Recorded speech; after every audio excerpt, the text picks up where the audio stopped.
If you've been scrolling through social media lately, you've probably seen women across northern Ghana lifting heavy metallic containers filled with water, all on their own. It's called the Garawa Challenge, a viral trend that's capturing attention across the country.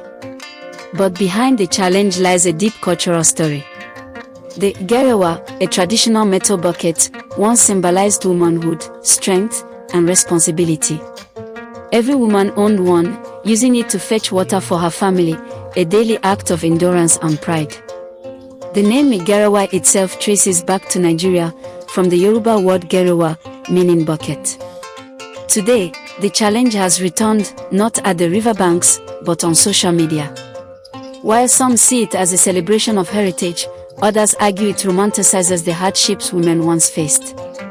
Whether symbol of strength or reminder of struggle, one thing is clear: the Garawa continues to carry more than just water. It carries the story of northern women, their resilience, and their pride.